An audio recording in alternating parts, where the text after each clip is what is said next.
Hello बच्चों, welcome back. तो देखो यार, अपने जो हाइब्रिडाइजेशन VSEPR थ्योरी और उसकी प्रैक्टिस, उसके 3 लेक्चर ऑलरेडी हो चुके हैं। अभी जो स्टार्ट हो रहा है टॉपिक, वो अब जो कंटिन्यूस चलेगा वो केमिकल बॉन्डिंग 2 का है। मैं केमिकल बॉन्डिंग फर्स्ट, उसके अंदर जो इंपॉर्टेंट चीज़ें जो यहाँ यूज होगी वो मैंने ऑलरेडी डिस्कस कर दी है पहले के लेक्चर के अंदर। ये वाला जो वीडियो है इसके अंदर केमिकल बॉन्डिंग 2 स्टार्ट होगी। जो 12th क्लास के बच्चे हैं और जो भी 11th से 12th में जा रहे होंगे उन सब के लिए बहुत इंपॉर्टेंट है। इसमें क्या क्या केमिकल बॉन्डिंग के अंदर आप क्या क्या पढ़ोगे, ये सारी चीज़ें मैं यहाँ पर यूट्यूब वीडियोस में हर दिन आपके यहाँ पर अपलोड होता रहेगा। तो देखो बेटा, कनेक्टेड रहना। कोई भी लेक्चर यदि आपका मिस होता है किसी भी वजह से, तो आप जाके मैट्रिक्स के जेई चैनल पे आप देख सकते हो जाके। तो स्टार्ट करते हैं। आज नया टॉपिक रहेगा केमिकल बॉन्डिंग 2। काफ़ी हद तक रिलेटेड है और काफ़ी हद तक नहीं भी है। तो इससे यहाँ से स्टार्ट करते हैं। तो myself MNR, chemistry JEE faculty, matrix JEE academy. तो स्टार्ट करते हैं अपन केमिकल बॉन्डिंग 2 में। आज जो मैं टॉपिक लेके आया हूँ वो है बैक बॉन्डिंग। बैक बॉन्डिंग के इफेक्ट, किसके अंदर बैक बॉन्डिंग होती है, इसके क्या इफेक्ट पड़ते हैं और इसके लिए फीचर्स, कंडीशन क्या है कि कब बैक बॉन्डिंग होगी और कब बैक बॉन्डिंग नहीं होगी, इस चीज़ पे अपन डिस्कशन करेंगे। तो स्टार्ट करते हैं। बैक बॉन्डिंग की बात करते हैं कि बैक बॉन्डिंग क्या होती है। इस पे यहाँ पर डेफिनेशन लिखी है और डेफिनेशन में एक आपको एग्जांपल बताऊंगा। उसके बाद उस एग्जांपल से क्लियर हो जाएगा कि एक्चुअल में बैक बॉन्डिंग है क्या। जो लिखा हुआ है इस चीज़ पे गौर नहीं किया जाए। अभी बात करें कि बैक बॉन्डिंग क्या होती है, तो ये एक टाइप का पाई कोऑर्डिनेट बॉन्ड होता है। सबसे सिंपल डेफिनेशन ये है कि यदि किसी मॉलिक्यूल के अंदर पाई बॉन्ड बन रहा है, पाई कोऑर्डिनेट बॉन्ड बन रहा है, तो यह वहां पर क्या है, बैक बॉन्डिंग है। अब देखो, बैक बॉन्डिंग है, इसका मतलब बैक का मतलब समझ रहे हो कि एक यदि कोई बॉन्ड बन गया और उसके बाद में दूसरा बॉन्ड वहां पर बने, बैक डोनेशन हो, तो बैक डोनेशन होने से यदि किसी एक बॉन्ड के ऊपर दूसरा बॉन्ड बनता है तो अपन उसको पाई बॉन्ड बोलते हैं। ये ओवरलैपिंग हुई है वहां पर और पाई बॉन्ड बन रहा है, तो ये एक स्पेशल टाइप का पाई बॉन्ड है। एक एग्जाम्पल से इसकी बात करते हैं कि इसके लिए कंडीशन क्या है, क्या कंडीशन नहीं है, वो सारी चीजें बाद में देखेंगे अपन। पहले अपन क्या करते हैं, इसमें एग्जाम्पल से स्टार्ट करते हैं कि बैक बॉन्डिंग है क्या। तो ये साइड विजिबल होगा तुम लोगों को, बैक बॉन्डिंग।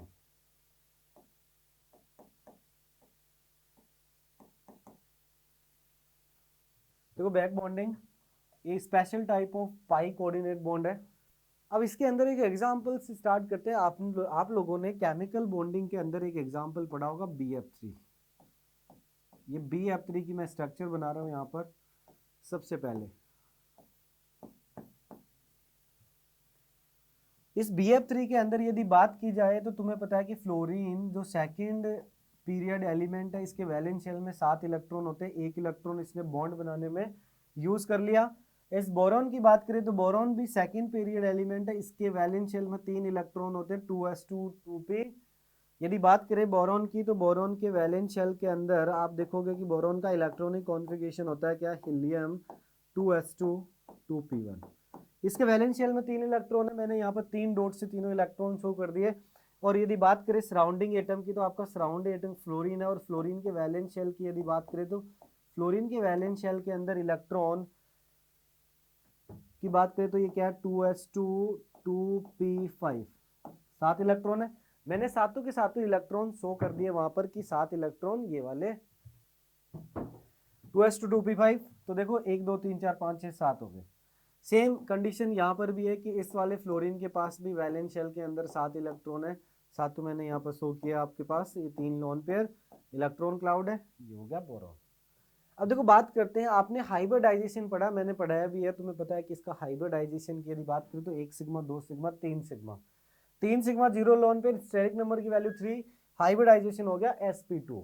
sp2 तुम्हें ये पता चल गया कि इस बोरोन का हाइब्रिडाइजेशन है sp2, मतलब एक s orbital 2 p orbital use हो चुके हैं बोरोन के। यदि बात करें तो इसका एक 2s के अंदर इलेक्ट्रॉन है और बाकी 2 इलेक्ट्रॉन यहाँ है। मतलब यहाँ से एक फ्लोरीन जुड़ गया, एक फ्लोरीन यहाँ से, एक फ्लोरीन यहाँ से, ये वाला ऑर्बिटल अभी भी इसके पास क्या है, वैकेंट है। तो बात करें तो इसके पास एक ऑर्बिटल वैकेंट है, कौन सा वैकेंट ऑर्बिटल है, पी ऑर्बिटल वैकेंट है। इसका मतलब यदि इसके पास स्पेस अवेलेबल है, इसके पास वैकेंट ऑर्बिटल अवेलेबल है, तो इधर देखो इस वाले फ्लोरीन के पास कितने लोन पेयर है, 3 लोन पेयर है। क्या ये लोन पेयर अपनी वैकेंट ऑर्बिटल में डोनेट कर सकता है? और यदि ये लोन पेयर इस वाले ऑर्बिटल में इसने डोनेट किए तो बैक डोनेशन हुआ क्या? यदि ये डोनेशन हो रहा है, ये डोनेट, बैक डोनेशन नहीं, यहां से लोन पेयर क्लाउड इसके वैकेंट ऑर्बिटल में गए क्या? और जैसे ही ये वैकेंट ऑर्बिटल में डीलोकलाइज होंगे तो अपन कहेंगे कि यहाँ पर सिग्मा बॉन्ड के बाद एक और बॉन्ड बन रहा है, और उस बॉन्ड को क्या कहेंगे, पाई। और जब किसी इलेक्ट्रॉन क्लाउड का वैकेंट ऑर्बिटल के अंदर शेयरिंग होती है तो अपन क्या बोलते हैं कि वो कौन सा बॉन्ड होता है, कोऑर्डिनेट बॉन्ड। तो फर्स्ट ऑफ ऑल तुम्हें ये समझना है कि कोऑर्डिनेट बॉन्ड क्या होता है। तो सिंपल सी बात है, केमिकल बॉन्डिंग के अंदर तुमने पढ़ा होगा कि कोऑर्डिनेट बॉन्ड एक लुईस एसिड बेस का इंट्रैक्शन है। लुईस एसिड के पास वैकेंट ऑर्बिटल होता है, जगह होती है खाली, और लुईस बेस के पास इलेक्ट्रॉन क्लाउड होता है, मतलब लोन पेयर होता है। वो अपने लोन पेयर को लुईस एसिड को डोनेट करता है, और यदि डोनेट करता है तो अपन कहते हैं कि वहां पर कोऑर्डिनेट बॉन्ड बना है। तो यहां पर भी सेम यही चीज हुई है, दोनों में से किसी के पास वैकेंट ऑर्बिटल होना चाहिए, दोनों में से किसी के पास लोन पेयर क्लाउड होना चाहिए। एडजेसेंट एटम की बात करें तो एडजेसेंट एटम के पास देखो वैकेंट ऑर्बिटल है, और इसके जो एटम, ये सराउंडिंग एटम है, इसके पास इलेक्ट्रॉन क्लाउड है। यदि इसके पास इलेक्ट्रॉन क्लाउड है तो ये अपने इलेक्ट्रॉन क्लाउड को इसके वैकेंट ऑर्बिटल में डोनेट कर सकता है। और जैसे ही डोनेट किया तो आप कहोगे कि सर ये जो स्ट्रक्चर है आपको कुछ किस टाइप से दिखेगी, ये स्ट्रक्चर आपको इस टाइप से दिखेगी, कोऑर्डिनेट बॉन्ड ऑफ फ्लोरीन, और यहाँ पर ये इसके पास क्या आ गए, यहाँ पर देखो एक फ्लोरीन, इसके पास अभी भी 3 लोन पेयर है, और यहाँ पर एक फ्लोरीन, अभी भी इसके पास क्या है, 3 लोन पेयर, ये दिखेगा। तो ऐसी कंडीशन तो सारे ये कर सकते हैं, सबके पास क्या है, लोन पेयर है।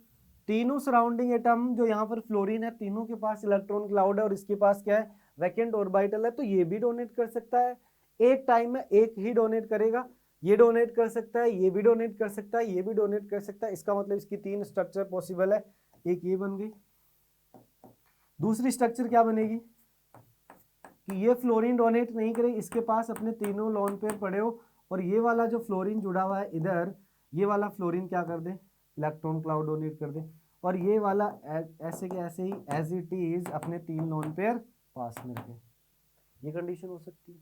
एक कंडीशन क्या हो सकती है, एक कंडीशन ये हो सकती है कि ये वाला फ्लोरीन डोनेट कर दे, तो फिर क्या स्ट्रक्चर बनेगी, तो स्ट्रक्चर बन जाएगी ये फ्लोरीन, यहाँ पर ये फ्लोरीन, और यहाँ पर क्या बन जाएगा, कोऑर्डिनेट बॉन्ड, और ये फ्लोरीन। समझे क्या, क्लियर? ये 3 कंडीशन बन सकती है।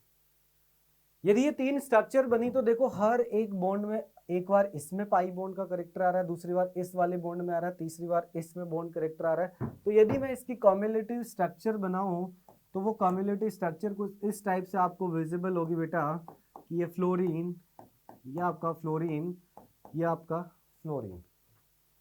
यदि मैं इसको डैश डैश लाइन से शो करूं तो रेजोनेंस स्ट्रक्चर की बात करें तो इसकी 3 रेजोनेटिंग स्ट्रक्चर्स पॉसिबल है, बन रही है, तो इस टाइप से शो होगा।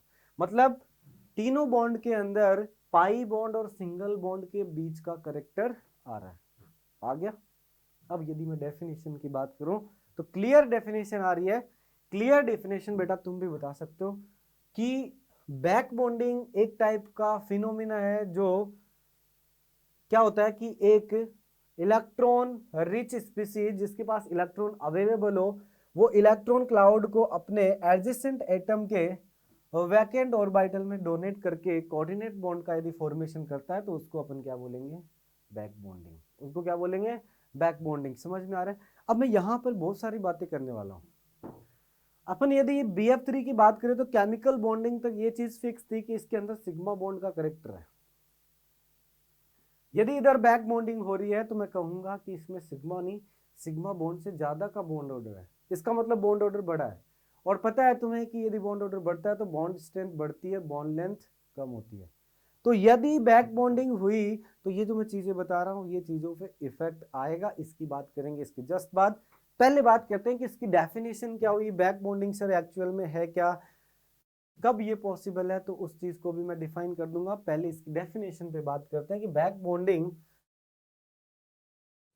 तो क्या हुआ कि in a covalently bonded molecule if one element can share their lone pair means electron cloud from fully filled orbital to vacant orbital to adjacent atom through coordinate bond. Coordinate bond तुमने पढ़ रखा होगा। Coordinate bond क्या होता है कि Lewis acid और Lewis base का जो इंटरेक्शन होता है, इलेक्ट्रॉन क्लाउड जो लुईस एसिड को लुईस बेस देता है, तो उसको कोऑर्डिनेट बॉन्ड बनते हैं। कब बनता है ये भी तुम्हें पता है। तो ये जो डेफिनेशन लिखी हुई है वो जो मैं मॉलिक्यूल बता रहा था उसी मॉलिक्यूल की बात है। देखो BF3 लिखा हुआ कि इन्हें कोवेलेंटली बॉन्डेड मॉलिक्यूल है। If one element can share their lone pair, तो देखो इस फ्लोरीन के पास देने के लिए इलेक्ट्रॉन क्लाउड है, मतलब लोन पेयर है। यदि इस फ्लोरीन के पास लोन पेयर है तो क्या ये लोन पेयर डोनेट कर सकता है? कोऑर्डिनेट बॉन्ड बनता ही तब है जब किसी के पास इलेक्ट्रॉन की कमी हो और दूसरे वाले के पास इलेक्ट्रॉन देने के लिए हो, तो आपस में बॉन्ड बना सकते हैं जो कि कोऑर्डिनेट बॉन्ड होता है। तो देखो ये वाला लोन पेयर डोनेट हो सकता है इधर, यही लिखा हुआ, यही डेफिनेशन है कि in a covalently bonded molecule if one element can share their lone pair जिसको अपन इलेक्ट्रॉन क्लाउड बोलते हैं, from fully filled to vacant orbital of adjacent atom. अब जरूरी नहीं है कि सराउंडिंग एटम ही सेंट्रल एटम को दे। अभी एग्जांपल से बात करेंगे, सेंट्रल एटम भी सराउंडिंग एटम को डोनेट कर सकता है, तो भी बैक बॉन्डिंग हो सकती है। तो कोऑर्डिनेट बॉन्ड के थ्रू ये बनने के बाद एक कोऑर्डिनेट बॉन्ड शो कर सकते हैं कि एक्चुअल में अब ये जो BF3 आप केमिकल बॉन्डिंग में पढ़ रहे हो तो उससे काफी अलग है। यहाँ पर बैक बॉन्डिंग हो गई, बैक बॉन्डिंग हुई तो चीजें चेंज होगी, बॉन्ड स्ट्रेंथ चेंज होगी, बॉन्ड लेंथ चेंज होगी, इसी को बोलते हैं बैक बॉन्डिंग। समझ आया? अब एक चीज ध्यान रखना, क्वेश्चन आता है back bonding is there back bonding, but कुछ बहुत सारे मॉलिक्यूल दे के in the following molecule which molecule does not have back bonding and which molecule have back bonding. Numerical पूछा जा सकता है कि किस मॉलिक्यूल के अंदर बैक बॉन्डिंग है, किस में बैक बॉन्डिंग नहीं है। इसके लिए तुम्हें याद रखना है, मैं याद दिलाता हूं तुम्हें VBT का कॉन्सेप्ट। VBT के अंदर तुमने ये पढ़ा था बेटा, VBT के अंदर तुमने ये पढ़ा था कि जो पाई बॉन्ड है वो पाई बॉन्ड के स्ट्रेंथ का ऑर्डर लिखा था तुमने, क्या लिखा था। और इधर भी तो देखो, इधर जो चीज हो रही है BF3 के अंदर कोऑर्डिनेट बॉन्ड बन रहा है, इसका मतलब पाई बॉन्ड बन रहा है, तो पाई बॉन्ड की स्ट्रेंथ चेक करनी है। जो पाई बॉन्ड बनता ही नहीं हो उसके बनाने से यदि अपन बोल रहे कि बैक बॉन्डिंग हो रही है तो गलत हो गया ना। तो इसका मतलब पहले अपन को ये समझना पड़ेगा कि कहां पर पाई बॉन्ड बनेगा, कहां पाई बॉन्ड पॉसिबल है। अकॉर्डिंग टू VBT यदि पाई बॉन्ड स्ट्रेंथ की बात करें, पाई बॉन्ड की स्ट्रेंथ की बात करें तो तुम्हें सब पता है कि 2p पाई सबसे ज्यादा होगा। तो इस चीज को मैं थोड़ा सा समझाता हूं कि जितना छोटा मॉलिक्यूल होगा, जितना छोटा ऑर्बिट उसका उतना ऑर्बिटल छोटा होगा। मान लो कि ये मैंने 2p पाई लिया और 2p पाई का इंटरेक्शन करा दिया, ओवरलैप। पाई बॉन्ड बनाना है, इसका मतलब साइड वाइज साइड ओवरलैपिंग करानी है। ये मान लो आपका क्या है 2p पाई। आप इसको कहते हो कि ये मोस्ट स्टेबल पाई बॉन्ड बनता है। ये क्या होता है? Most stable pi bond. समझे क्या? ये सबसे स्टेबल पाई बॉन्ड है। यदि ये बॉन्ड ये कहीं पर भी 2p पाई के अंदर इलेक्ट्रॉन्स की शेयरिंग हो रही है और पाई बॉन्ड बन रहा है, तो आप कहोगे कि ये सबसे स्ट्रॉन्ग पाई बॉन्डिंग है और यहां पर बैक बॉन्डिंग जरूर होगी। क्लियर? इसके यदि आगे बात करूं मैं, तो इसके आगे बात करूं तो 2p पाई अभी भी सबसे। सर 1s क्यों नहीं लिया आपने? 1s के साथ पाई बॉन्ड तो s ऑर्बिटल तो पाई बनाता ही नहीं, तो इसलिए मैंने इसलिए सबसे पहले 2p पाई लिया है। ये मेरा 2p पाई 2 हो गया 2p। यदि 2p के पास 3d आएगा तो थोड़ी सी 3d की साइज इससे बड़ी होगी, लेकिन डायरेक्शनल नेचर p से ज्यादा होता है d के अंदर, तो 2p पाई 3d पाई बनेगा क्या? ये मोस्ट स्टेबल होता है, ये स्टेबल होता है, इसको बोलते हैं कि ये बन जाता है स्टेबल होता है। इसके जितना स्टेबल नहीं होता है फिर भी स्टेबल होता है।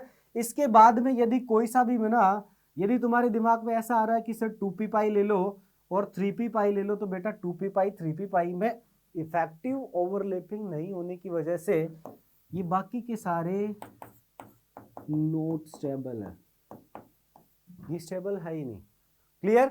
वो स्टेबल है ही नहीं तो उसकी बात करेंगे नहीं। तो यदि किसी बैक बॉन्डिंग के केस में ऐसा हो रहा है तो अपन क्या कहेंगे कि इधर इफेक्टिव बैक बॉन्डिंग नहीं है, यहां पर बैक बॉन्डिंग नहीं हो रही है। यदि ये वाले ऑर्बिटल्स में ओवरलैपिंग, इनमें इलेक्ट्रॉन की शेयरिंग हो रही है, तो अपन क्या कहेंगे कि बैक बॉन्डिंग है। अपना क्वेश्चन सही हो जाएगा कि यदि ऐसा हो रहा है, बैक बॉन्डिंग की कंडीशन फुलफिल हो रही है, उसके अंदर यदि 2p पाई में इलेक्ट्रॉन्स की शेयरिंग हो रही है, कि लेने वाला जिसका वैकेंट है वो 2p पाई है और देने वाला 2p पाई है, तो अपन क्या कहेंगे वहां पर पाई बॉन्ड बन रहा है, कौन सा 2p पाई। यदि सेम ऐसा हुआ तो अपन इन, यदि ये कंडीशन आती है तो अपन ये कहेंगे कि बैक बॉन्डिंग पॉसिबल है। तो ध्यान रखना, for BB, for back bonding कौन से ऑर्बिटल पाई बॉन्ड बनाने चाहिए? एक तो या तो 2p पाई होना चाहिए या फिर 2p पाई 3d पाई। इसका रीजन भी मैंने बता दिया, 3d पाई 3p पाई से पहले क्यों आया, क्योंकि इसके अंदर डायरेक्शनल नेचर ज्यादा होते हैं, अच्छा बॉन्ड बनेगा, अच्छी ओवरलैपिंग होगी। क्लियर? समझे क्या? अब आगे चलते हैं, एक एक एग्जाम्पल से अपन क्या करेंगे समझने की कोशिश करेंगे। फर्स्ट एग्जाम्पल जो मैंने आपको इसकी डेफिनेशन बनाने के लिए दिया वो क्या था, BF3, कि BF3 मॉलिक्यूल के अंदर पाई बॉन्ड बन सकता है या नहीं बन सकता है, बन सकता है तो क्यों बनेगा, कैसे बनेगा, इन सारी चीजों के लिए पहले मैंने डेफिनेशन के लिए ये बताया। अब यदि डेफिनेशन के लिए ये बता दिया तो तुम्हें अब ये भी पता चलना चाहिए कि बोरोन का कौन सा ऑर्बिटल वैकेंट है। तो नेक्स्ट बात करते हैं BF3 से, वापस स्टार्ट कर रहा हूं मैं, कि वो जो BF3 था इसके अंदर क्या क्या चेंजेस हुए, क्या ये 2p पाई बन रहा है या नहीं बन रहा, क्या ये 2p पाई 3d पाई बन रहा है, इस चीज को समझने की कोशिश करते हैं। तो फर्स्ट अपने पास जो एग्जांपल है वो किसका है, BF3 का। अब यदि BF3 मॉलिक्यूल की बात करें तो बोरोन के पास एक फ्लोरीन इधर जुड़ गया, एक फ्लोरीन यहां पे हो गया, ट्राइगोनल प्लेनर स्ट्रक्चर बन गई। ट्राइगोनल प्लेनर स्ट्रक्चर बन गई, देखो सिग्मा बन गया, 1 सिग्मा 2 सिग्मा 3 सिग्मा। हाइब्रिडाइजेशन की बात करें तो इसके अंदर हाइब्रिडाइजेशन हो गया sp2। sp2 का मतलब है एक s ऑर्बिटल बोरोन का यूज हो चुका है और 2 p ऑर्बिटल यूज हो चुके हैं। मान लेते हैं कि एक s इसका 2s यूज हो चुका, दूसरा 2px यूज हो चुका, 2py, इनकी तो इंटरमिक्सिंग हो गई, तो ये तो हाइब्रिडाइजेशन में चले गए।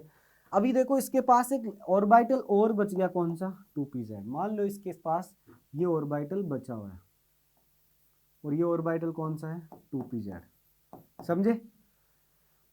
एक बार के लिए मान लो कोई सा भी हो सकता है, जरूरी नहीं है 2pz बचता है, 2px भी बच सकता है। यदि आप उधर z को मिक्स करवाते हो तो इधर 2pz की जगह x बच जाएगा, यदि आप yz उधर लेते हो x बच जाएगा इधर, यदि आप zx उधर लेते हो तो y इधर बच जाएगा। समझ रहे हो? इसका मतलब इसके पास 2p ऑर्बिटल खाली है। फ्लोरीन की बात करें तो बेटा फ्लोरीन आपका सराउंडिंग एटम है। फ्लोरीन कौन से पीरियड से बिलोंग करता है, फ्लोरीन सेकेंड पीरियड से बिलोंग करता है क्या? और यदि सेकेंड पीरियड से बिलोंग करता है तो इसके पास एक तो सेल 2s है, दूसरा इसके पास 2p है। क्या इसके पास 2d होगा क्या? 2d ऑर्बिटल इसके पास है ही नहीं, क्योंकि जब सेल नंबर, क्वांटम नंबर यदि तुम्हें थोड़ा बहुत आता है तो सेल नंबर 2 तो 2 सब सेल, सेल नंबर 1 तो 1 सब सेल, सेल नंबर 3 तो 3 सब सेल। इसका मतलब इस फ्लोरीन के पास डी नहीं है। इस तो मतलब ये हुआ कि ये जो लोन पेयर पड़े हुए हैं फ्लोरीन के, वो लोन पेयर फ्लोरीन के इलेक्ट्रॉन कॉन्फ़िगरेशन के हिसाब से देखो तो 2s2 2p5 इसका इलेक्ट्रॉनिक कॉन्फ़िगरेशन है। तो देखो एक लोन पेयर यहाँ पड़ा हुआ है और 2 लोन पेयर इसके p में पड़े हुए हैं और एक हो गया सिग्मा। तो देखो ये सिग्मा तो इसके साथ बन गया, ये वाला सिग्मा तो बन गया इधर। रहे हुए दोनों लोन पेयर क्या पाई में है क्या, और कौन से p के अंदर है, 2p के अंदर। तो इसके जो लोन पेयर पड़े हुए हैं वो भी किसके अंदर पड़े हुए हैं, 2p के अंदर। अब देखो ये लोन पेयर इसको डोनेट करेगा तो किस में जा रहा है, 2p से 2p में जा रहा है, पाई बॉन्ड कौन सा बनेगा। तो यदि मैं इसकी स्ट्रक्चर बनाऊं तो बोरोन फ्लोरीन इधर बना कोऑर्डिनेट बॉन्ड, कौन सा कोऑर्डिनेट बॉन्ड बना बेटा, 2p पाई बन गया क्या। और आपको पता है कि पाई बॉन्ड 2p पाई वाला क्या होता है, स्टेबल होता है। यस कि नो, स्टेबल होता है, ये स्टेबल हो गया। तो अपन कहेंगे कि सर यहां पर बैक बॉन्डिंग पॉसिबल है। क्लियर, बैक बॉन्डिंग पॉसिबल है। ये सारी चीजें तुम्हें समझनी है कि क्या होना चाहिए, देने वाले के पास इलेक्ट्रॉन होने चाहिए, इलेक्ट्रॉन क्लाउड होने चाहिए, और जो एक्सेप्ट कर रहा है इलेक्ट्रॉन क्लाउड को उसके पास वैकेंट ऑर्बिटल होने चाहिए। कौन से होने चाहिए, या तो 2p2p होना चाहिए या फिर 2p3d होना चाहिए। समझ गए क्या? अब 2p3d वाला भी देख लेते हैं। तो नेक्स्ट यदि बात करें तो डाइसिलाइल ईथर, अपन अभी केसेस ले रहा हूं मैं, अगला जो अपना केस है वो दूसरा एग्जांपल है। अब तुम्हें सारे केसेस बताऊंगा कि 2p पाई 3d पाई कहां पर है, 2p पाई 3d पाई, ये सारी चीजें। देखो नेक्स्ट जो एग्जांपल है वो किसका है, OSiH3। ऑक्सीजन के दोनों साइड सिलाइल जुड़े हुए हैं। इसका नाम की यदि बात करें तो ये क्या हो गया, देखो दो मॉलिक्यूल है ये सराउंडिंग, तो डाइसिलाइल ईथर, डाइसिलाइल ईथर। इस डाइसिलाइल ईथर के अंदर यदि बात की जाए कि डाइसिलाइल ईथर के अंदर बैक बॉन्डिंग कौन सी हो रही है, क्या इफेक्टिव है या नहीं, इसकी बात करते हैं। तो बेटा बैक बॉन्डिंग जब भी चेक करनी है तो स्ट्रक्चर बना लो, स्ट्रक्चर के बाद आप देखो कि उसके पास वैकेंट ऑर्बिटल है या नहीं, क्या एडजेसेंट के पास इलेक्ट्रॉन क्लाउड है या नहीं, इस चीज की बात करते हैं। तो सबसे पहले स्ट्रक्चर की बात करें तो ऑक्सीजन Si और SiH3 इधर ऐड हो गया, SiH3 इधर ऐड हो गया। इसके पास ऑक्सीजन के पास वैलेंस शेल के अंदर 6 इलेक्ट्रॉन होते हैं, 2 बन गए सिग्मा, 2 बच गए लोन पेयर, बच गए, ये इसके पास लोन पेयर है। अभी यदि बात करें तो इसका हाइब्रिडाइजेशन sp3 है, 1 2 3 4 है। अब देखो यदि बात करें यहां पर तो ये वाला लोन पेयर किसी p ऑर्बिटल में होगा, इसके पास में 2d नहीं है लेकिन इसके पास में 3d है। यदि सिलिकॉन की बात करें तो सिलिकॉन आपका बिलोंग करता है कौन से पीरियड से, थर्ड पीरियड से। यदि थर्ड पीरियड से बिलोंग कर रहा है तो इसके पास 3s है, 3s 3p में सारे बॉन्ड बने हुए, इसके पास वैकेंट क्या है, 3d। 3d वैकेंट है तो क्या इसके पास 3d ऑर्बिटल, मान लो 3d ऑर्बिटल वैकेंट है तो क्या अपना ये इलेक्ट्रॉन पेयर शेयर कर सकता है इसमें। और ऑक्सीजन सेकंड पीरियड से बिलोंग कर रहा है तो ये किससे ये जो इलेक्ट्रॉन पेयर पड़ा हुआ है यहाँ पर इलेक्ट्रॉन क्राउड कौन से में, 2p में, इसके पास देने के लिए इलेक्ट्रॉन पेयर है, इसके पास में वैकेंट ऑर्बिटल है, डोनेट कर देगा। और डोनेट करने के बाद इसकी स्ट्रक्चर क्या बनेगी, ऑक्सीजन, इधर आ गया आपका H3Si, डाइसिलाइल ईथर की यदि स्ट्रक्चर आप बनाओगे तो ये बन गया SiH3। यदि यहाँ पर सेकंड पीरियड का होता कोई भी एलिमेंट तो वो फिर इलेक्ट्रॉन क्लाउड को एक्सेप्ट नहीं करता क्योंकि उसके पास वैकेंट ऑर्बिटल नहीं है। लेकिन सिलिकॉन थर्ड पीरियड से बिलोंग करता है, इसके पास 3s 3p 3d पूरा वैकेंट पड़ा है, ले सकता है। अभी यहाँ पर बच गया लोन पेयर। अब देखो एक सिग्मा, 2 सिग्मा, और ये जो बॉन्ड एंगल होता है कई बार यहाँ से भी क्वेश्चन पूछा जाता है, ये बॉन्ड एंगल बेटा होता है 144 डिग्री का। अब 140 हाइब्रिडाइजेशन की बात बाद में करते हैं, अभी के लिए इतना। यहां पर ये हो गया, ये इधर भी दे सकता है, इसका मतलब इसकी दूसरी स्ट्रक्चर भी बन सकती है कि ऑक्सीजन इधर वाला जो सिलिकॉन है वो इलेक्ट्रॉन पेयर एक्सेप्ट कर ले और ये SiH3, और इधर ये आपका SiS3, ये आपका यहाँ पर एक लोन पेयर। समझ गए, ये दो स्ट्रक्चर पॉसिबल है, बन गई। इसका मतलब पहले यहाँ पर ये देखते हैं कि किसके अंदर ये ये जो डोनेशन है कौन कौन से ऑर्बिटल के अंदर हुआ है। तो देखो इधर हुआ है 2p पाई, इधर था 2p के साथ पाई बन रहा है तो 2p पाई, इधर किसने लिया 3d पाई, 2p पाई 3d पाई स्टेबल है क्या, स्टेबल बॉन्ड है, स्टेबल पाई बॉन्ड है, इसका मतलब बैक बॉन्डिंग पॉसिबल है, बैक बॉन्डिंग होगी। क्लियर, बैक बॉन्डिंग पॉसिबल है तो डाइसिलाइल ईथर के अंदर बैक बॉन्डिंग पॉसिबल है। तो करा क्या मैंने, बैक बॉन्डिंग का पता चला कि नहीं चला, इसके लिए मैंने स्ट्रक्चर बनाया, फिर देखा इसके पास वैकेंट ऑर्बिटल है या नहीं, वैकेंट ऑर्बिटल है। यदि एडजेसेंट के पास लेने के लिए वैकेंट ऑर्बिटल है और देने के लिए इलेक्ट्रॉन क्लाउड है तो वहां पर कोऑर्डिनेट बॉन्ड बन सकता है, और यदि कोऑर्डिनेट बॉन्ड बना तो वहां पर बैक बॉन्डिंग होगी 100%। क्लियर। अब यदि बात करें डाइसिलाइल ईथर, आपने देख लिया। डाइसिलाइल ईथर की बात मैं बाद में भी करूंगा कि डाइसिलाइल ईथर में ऐसा स्पेशल क्या है, तो उसकी भी बात करेंगे। अब नेक्स्ट एग्जांपल की बात करें तो PF3, थर्ड एग्जांपल PF3, इसकी भी क्या करेंगे, बैक बॉन्डिंग है या नहीं पता करने के लिए सबसे पहले स्ट्रक्चर बनाएंगे। फॉस्फोरस, ये एक फ्लोरीन जुड़ गया यहाँ पर, ये एक फ्लोरीन जुड़ गया यहाँ पर, ये एक फ्लोरीन जुड़ गया। फॉस्फोरस के वैलेंस शेल में इलेक्ट्रॉन होते हैं 5, ये 5 इलेक्ट्रॉन शो कर दिए, 3 सिग्मा बन गए। यदि फ्लोरीन की बात करें तो फ्लोरीन के वैलेंस शेल में 7 इलेक्ट्रॉन होते हैं, ये मैंने सातों के सातों इधर शो कर दिए, यस कि नो। अब इसके बाद नेक्स्ट कंडीशन ये देखते हैं कि बैक बॉन्डिंग वहां पॉसिबल होती है जहां एक के पास इलेक्ट्रॉन क्लाउड हो, मतलब लोन पेयर हो, दूसरे के पास वैकेंट ऑर्बिटल हो। यदि फ्लोरीन की बात करूं तो इसके पास कोई वैकेंट ऑर्बिटल नहीं है, 2D नहीं अवेलेबल होने की वजह से इसके पास वैकेंट नहीं है, लेकिन इसके पास लोन पेयर है, तो ये लोन पेयर डोनेट कर सकता है। इसके पास भी लोन पेयर है, लेकिन ये इसको डोनेट नहीं कर सकता, क्योंकि ये लोन पेयर इधर जाएगा किधर, स्पेस भी नहीं है फ्लोरीन के पास, क्योंकि फ्लोरीन का तो 2s 2p सारे के सारे क्या है, फुल्ली फिल्ड है, तो वैकेंट नहीं है, तो ये इसको डोनेट नहीं कर सकता। तो फिर ये फ्लोरीन डोनेट करेगा इसको, लेकिन सर फॉस्फोरस के पास वैकेंट है। बिल्कुल है, फॉस्फोरस थर्ड पीरियड का एलिमेंट है, इसके पास 3D वैकेंट पड़ा है क्या? यदि इसके पास 3 वैकेंट है तो 3D के अंदर क्या ये अपना लोन पेयर डोनेट कर सकता है? अब देखो लोन पेयर डोनेट हुआ कहां से, 2p से, किस में गया, 3D में, तो 2D 2p 3D पॉसिबल है, बिल्कुल पॉसिबल है सर। 2p पाई 3D पाई, पाई बॉन्ड स्टेबल होता है, लीस्ट स्टेबल होता है, लेकिन फिर भी स्टेबल है, बन जाएगा। बैक बॉन्डिंग पॉसिबल होगी, बिल्कुल बैक बॉन्डिंग। नेक्स्ट यदि एग्जांपल की बात करें तो कार्बन मोनोऑक्साइड CO, बहुत सारे कंफ्यूज रहते हैं कि CO के अंदर कोऑर्डिनेट बॉन्ड है या नहीं। आज बात करते हैं उसके ऊपर कि किस टाइप से ये बना होगा। कार्बन के वैलेंस शेल में इलेक्ट्रॉन होते हैं 4, ये और मैंने शो कर दिया। ऑक्सीजन के वैलेंस शेल में इलेक्ट्रॉन होते हैं कितने, 6। कार्बन ऑक्सीजन डबल बॉन्ड बन गया, इधर ऑक्सीजन का ऑक्टेट कंप्लीट है। इसके पास भी वैकेंट नहीं है, इसके पास वैकेंट है। इसके पास वैकेंट क्यों नहीं है, क्योंकि इधर इसने क्या बना लिया, एक सिग्मा बना लिया, दूसरा इसने पाई बना लिया, बाकी दोनों लोन पेयर पड़े हैं। 2D इसके पास होता नहीं है, तो 2D इसके पास भी नहीं है। अब यदि बात करें तो ये इसको डोनेट कर सकता है, क्योंकि यदि इस वाले कार्बन की बात करें तो इसका हाइब्रिडाइजेशन कौन सा, sp। इसका मतलब एक S ने तो क्या कर लिया, सिग्मा बॉन्ड बना लिया, दूसरे ने पाई बॉन्ड बना लिया। इधर जो S और P बने दो हाइब्रिड ऑर्बिटल, उसमें एक ने सिग्मा बना लिया, दूसरे ने पाई बना लिया, sp सिग्मा इधर बन गए, एक के अंदर लोन पेयर है। तो देखो एक सिग्मा एक पाई, एक के अंदर लोन पेयर आ गया, 3 p होते हैं। तो यदि सेकंड वाले p की बात करें तो इसके अंदर इसका क्या है, लोन पेयर। अभी भी एक p बचा हुआ है जो कि क्या है, वैकेंट।